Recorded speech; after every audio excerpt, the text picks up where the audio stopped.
नमस्कार, मी अनुष्का आणि तुम्ही पाहताय राज्य लोकतंत्र। देशाच्या भवितव्याची पायाभरणी कुठे होते? संसदेत, मंत्रालयात की मग एखाद्या मोठ्या उद्योगाच्या कार्यालयात? याचं खरं उत्तर आहे शाळेच्या वर्गखोलीत। कारण आज शाळेत बसलेली मुलं उद्याचं नागरिक, कर्मचारी, वैज्ञानिक, शिक्षक, उद्योजक किंवा लोकप्रतिनिधी असणार आहे। त्यामुळे देशातील शालेय शिक्षण व्यवस्था किती मजबूत आहे यावरच भारताचं भवितव्य मोठ्या प्रमाणात अवलंबून आहे। आणि म्हणूनच 2026 मध्ये नीती आयोगाने प्रसिद्ध केलेला school education system in India temporal analysis आणि policy roadmap for quality enhancement हा अहवाल अत्यंत महत्त्वाचा ठरतो। 5 मे 2026 रोजी प्रसिद्ध झालेल्या या अहवालात UDISC, NAS, पारख आणि ASER यासारख्या स्त्रोतांमधील आकडेवारीच्या आधारे भारताच्या शालेय शिक्षण व्यवस्थेचा दशकभराचा आढावा घेण्यात आला।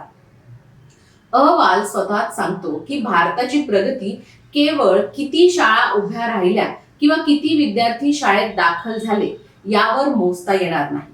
खरी कसोटी वर्गखोलीत मुलं नेमकं काय शिकत आहेत यावर आहे।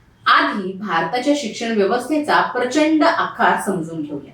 UDISC 2024-25 नुसार देशात तब्बल 14,71,473 शाळा आहेत आणि त्यामध्ये जवळपास 24,69,00,000 विद्यार्थी शिक्षण घेत आहेत। या शाळांमध्ये सुमारे 1.1 कोटी शिक्षक कार्यरत आहेत। म्हणजे जगातील सर्वात मोठ्या शालेय शिक्षण व्यवस्थांपैकी एक भारतात उभी आहे। पण प्रश्न फक्त एवढाच नाही की शाळा किती आहेत, प्रश्न आहे या शाळांमधून मुलांना दर्जेदार शिक्षण किती मिळतं। गेल्या दशकात पायाभूत सुविधांच्या बाबतीत काही महत्त्वाच्या सुधारणा झाल्याचं या अहवालातून स्पष्ट होतं। 2014-15 मध्ये देशातील केवळ 55.96% शाळांमध्ये कार्यरत वीज होती। 2024 पर्यंत हा आकडा 91.9% पोहोचला, म्हणजेच एका दशकात मोठी वाढ झाली। इंटरनेट सुविधेचा विचार केला तर 2014-15 मध्ये केवळ 8.5% शाळांना इंटरनेट सुविधा होती। 2024-25 मध्ये हा आकडा 63.5% पर्यंत पोहोचला। संगणक सुविधा असलेल्या शाळांचा वाटाही 26.42% वरून 64.60% पर्यंत वाढला। त्यामुळे भारताने पायाभूत सुविधा आणि डिजिटल शिक्षणाच्या दिशेने काही प्रगती केली आहे हे नाकारता येणार नाही। पण याच ठिकाणी एक मूलभूत प्रश्न निर्माण होतो। शाळेत वीज आली, इंटरनेट आलं, संगणक आलं म्हणजे विद्यार्थ्यांचं शिक्षण आपोआप चांगलं होतं का? कारण डिजिटल सुविधा ही साधनं नाही, शिक्षणाचा अंतिम परिणाम नाही। नीती आयोगाच्या अहवालानुसार 2024-25 मध्येही देशातील सुमारे 1.19 लाख शाळांमध्ये कार्यरत वीज उपलब्ध नाही। जवळपास 14,505 शाळांमध्ये कार्यरत पाण्याची सुविधा नाही, तर सुमारे 59,829 शाळांमध्ये हात धुण्याची सुविधा उपलब्ध नाही। म्हणजेच आपण स्मार्ट क्लासरूमच्या दिशेने जात असताना अजूनही काही शाळा मूलभूत सुविधांसाठी झगडत आहेत। आता येऊयात सर्वात गंभीर मुद्द्याकडे, विद्यार्थी प्रत्यक्षात शिकतायत का? कारण शाळेची इमारत, वीज, इंटरनेट, स्मार्ट बोर्ड या सगळ्यांपेक्षा शिक्षणाचा अंतिम परिणाम महत्त्वाचा। नीती आयोगाच्या अहवालानुसार 2014 मध्ये दुसरीच्या पातळीवरील मजकूर वाचू शकणाऱ्या विद्यार्थ्यांचं प्रमाण 74.60% होतं। 2024 मध्ये ते घटून 71.1% आले। सरकारी शाळांमध्ये ही घसरण अधिक स्पष्ट दिसते। 2014 मधील 71.5% वरून 2024 मध्ये 67.5%। म्हणजेच पायाभूत सुविधा वाढल्या, डिजिटल सुविधा वाढल्या, पण मूलभूत वाचनाच्या क्षमतेत अपेक्षित सुधारणा झालेली नाही। गणिताच्या बाबतीतही चित्र चिंताजनक आहे। तिसरीच्या विद्यार्थ्यांपैकी किमान मूलभूत वजाबाकीचा प्रश्न सोडवू शकणाऱ्या विद्यार्थ्यांचं प्रमाण 2014 मध्ये 25.4% होतं, 2018 मध्ये 28.2, 2022 मध्ये 25.9 आणि त्यानंतर काही सुधारणा। म्हणजेच मूलभूत गणिती कौशल्यांच्या बाबतीतही देश अजून अपेक्षित पातळीपासून दूर आहे। त्यामुळे शिक्षणाच्या गुणवत्तेचा प्रश्न केवळ मुलं शाळेत जात आहेत का एवढाच नसून मुलांना शाळेत गेल्यावर खरंच शिकता येतंय का हा आहे। आता या अहवालातील कदाचित सर्वात मोठा राजकीय आणि सामाजिक प्रश्न, सरकारी शाळांमधून विद्यार्थी का कमी होत आहेत? 2005 मध्ये देशातील एकूण विद्यार्थ्यांपैकी तब्बल 71% विद्यार्थी सरकारी शाळांमध्ये होते. पण 24-25 मध्ये हा वाटा घसरून 49.24% आला आहे. म्हणजेच पहिल्यांदाच सरकारी शाळा देशातील बहुसंख्य विद्यार्थ्यांना शिक्षण देणारी व्यवस्था राहिलेली नाही. त्याच काळात खासगी शाळांमधील विद्यार्थ्यांचा वाटा 31.60% वरून 38.8% वाढला. माध्यमिक स्तरावरील एकूण शाळांपैकी 44.1% शाळा खासगी आहेत. मात्र इथेच एक महत्त्वाची दुरुस्ती आवश्यक आहे. आपल्या चर्चेत अनेकदा 2025 मधील 71% आणि 2024-25 मधील 49.24% यांची तुलना केली जाते. पण नीती आयोगाच्या दशकभराच्या UDIC तुलनेनुसार सरकारी शाळांमधील विद्यार्थ्यांचा वाट्याचा हिस्सा 2014-15 मध्ये 54.3% होता आणि 24-25 मध्ये तो 49.25% वर आला. त्याच काळात खासगी शाळांचा वाटा 31.60% वरून 38.8% वाढला. त्यामुळे हा बदल केवळ एका दशकातील नाही तर दीर्घकालीन प्रवाहाचा भाग आहे. सरकारी शाळांची संख्या देखील कमी झाली आहे. 2014-15 मध्ये देशात सुमारे 11.7 लाख सरकारी शाळा होत्या. 2024-25 मध्ये हा आकडा 10.13 लाखांवर आला.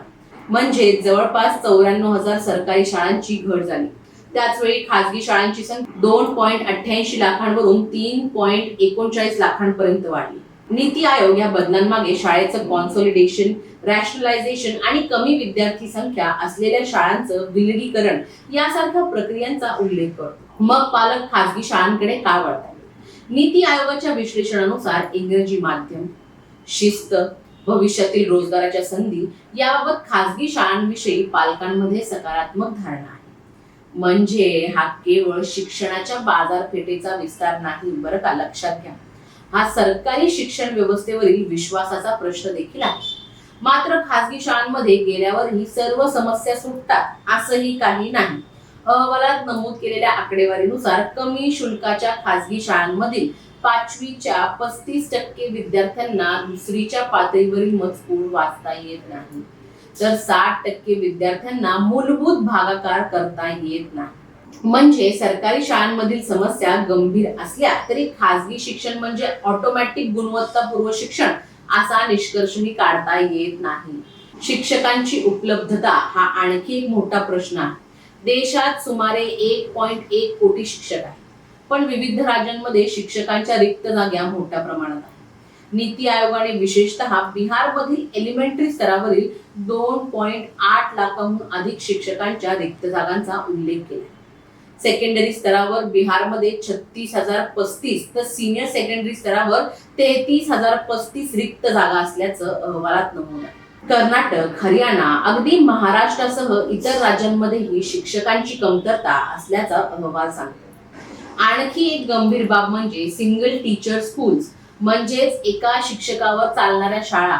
अशा शाळांची संख्या देशात 1 लाखाहून अधिक असल्याचं अहवालातील विश्लेषणातून समोर येतं. एका शिक्षकाने अनेक इयत्तांमधील विद्यार्थ्यांना शिकवायचं, त्याचवेळी शाळेची प्रशासकीय कामं, नोंदी, विविध शासकीय उपक्रम आणि विद्यार्थ्यांच्या वैयक्तिक गरजा सांभाळायच्या. ही अपेक्षा प्रत्यक्षात किती व्यवहारार्थ आहे? त्यामुळे शिक्षकांवर दोष टाकण्याआधी व्यवस्थेने त्यांना पुरेसं मनुष्यबळ आणि संसाधनं दिली आहेत का हा प्रश्न विचारायला हवा. म्हणूनच नीती आयोगाने पुढील काळासाठी काही महत्त्वाच्या उपायांची शिफारस केली आहे.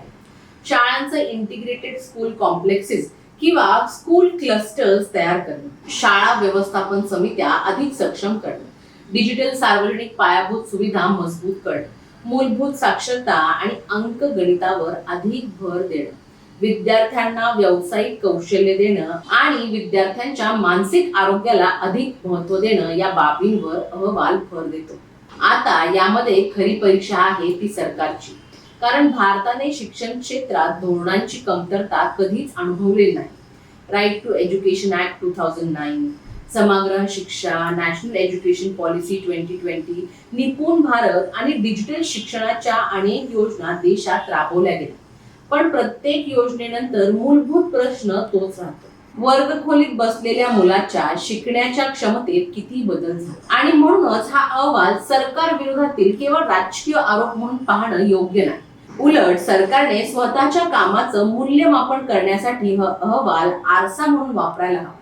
कारण 14.71 लाख शाळा, 24.69 कोटी विद्यार्थी, 1.1 कोटी शिक्षक, वाढलेली वीज सुविधा, वाढलेली इंटरनेट कनेक्टिव्हिटी आणि डिजिटल पायाभूत सुविधा हे सगळे आकडे महत्वाचे. पण शेवटी विद्यार्थ्याला दुसरीच्या पातळीवरील मत समजून वाचता येतो का? साधी गणिती समस्या सोडवता येते का? तो माध्यमिक आणि उच्च माध्यमिक शिक्षणापर्यंत टिकतो का? आणि त्याला पुढील आयुष्यासाठी आवश्यक कौशल्य मिळतंय का? यावरच शिक्षण व्यवस्थेचं खरं यश ठरणार आहे. म्हणूनच आज सरकारसमोर प्रश्न हा नाही की किती शाळांना वीज दिली, किती शाळांना इंटरनेट दिलं, किती स्मार्ट क्लासरूम तयार केले. प्रश्न हा आहे की किती मुलं खरोखर शिकली. सरकारी शाळांमधील विद्यार्थ्यांचा वाटा 2005 मधील 71% 2024-25 मध्ये 49.24% का आला? शिक्षकांच्या रिक्त जागा कधी भरल्या जाणार? एकाच शिक्षकावर चालणाऱ्या शाळेचा प्रश्न कधी सुटणार? आणि देशातील प्रत्येक मुलाला त्याच्या इयत्तेनुसार वाचता, लिहिता आणि गणित करता येण्यासाठी सरकारची ठोस वेळबद्ध योजना काय आहे? शेवटी प्रश्न एकच. शाळा वाढल्या, इमारती उभारायला, वीज आली, इंटरनेट आलं, डिजिटल साधन आली, पण त्या वर्गखोलीत बसलेलं मूल खरंच शिकतंय का? या प्रश्नाचं प्रामाणिक उत्तर सरकारने द्यायला हवं. तरच भारताच्या शिक्षण व्यवस्थेच्या सुधारणेची खरी सुरुवात. कारण देशाची खरी प्रगती मंत्रालयाच्या अहवालात नाही, तर सरकारी शाळेतील एका मुलाच्या हातात असलेल्या पुस्तकाच्या पानावर दिसायला. तुमचं याबद्दलचं मत आम्हाला कमेंट्स मध्ये नक्की कळवा.